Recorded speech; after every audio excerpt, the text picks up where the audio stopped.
Tapos ishinare po sa isang show na baka puwede niyo 'to, potential 'to dito sa show niyo na ganyan. Oh. And yung kinontak ako din, pinapunta nila ako dun na ang gaganapan ko pala Tita Mel is yung ano, Ano? mga guard kung pagpipilian kami kung sino yung bading. Oh, ngayon? So yun, napili ako, then nakita nung agency.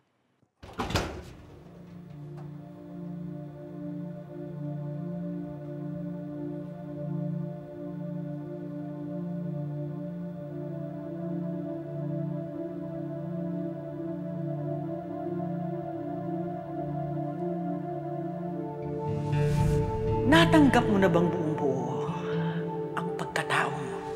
Paano ka tatanggapin ng iba kung patuloy kang magpapanggap?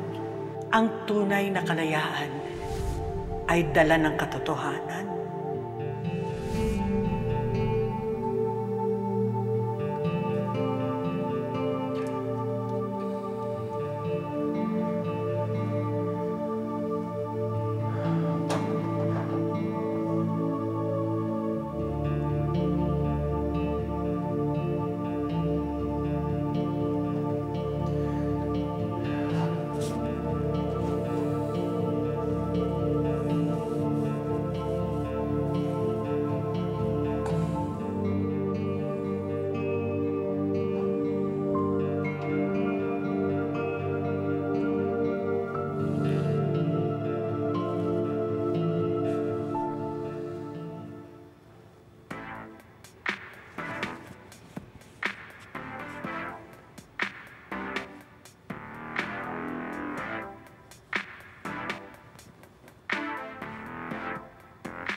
Magaling, magaling. Ang galing mo magtago, SG Concan. Hindi halata, ah.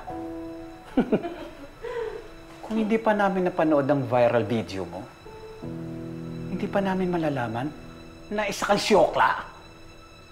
At ginamit mo pa yung uniforme natin para magpasikat. Sir, pasensya na ho. Hindi ko naman ho alam na maraming makakapanood ng video ko eh. Eh, paano yan? Hindi maganda ang imahe na binigay mo sa agency bilang isang security guard. Paano mo naman masisigurado na mababantayan mong pwesto mo? At pag may nangyaring gulo, mauuna kang tatakbo na kung may kending, sinisisanti ka na sa trabaho. Sir, wag naman ho. Kailangan ko ho itong trabaho na to eh. Hindi bagay sa'yo yung trabaho ito, Concan. Alam mo anong bagay sa'yo? Humawak ng ibang batuta!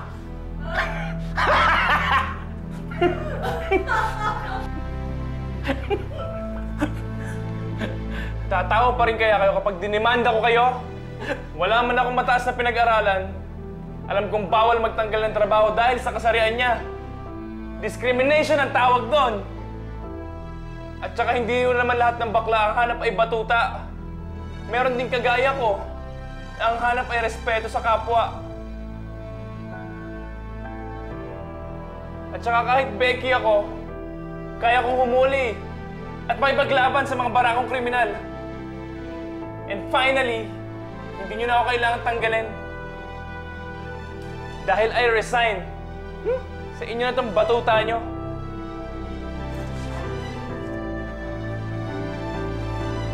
Che!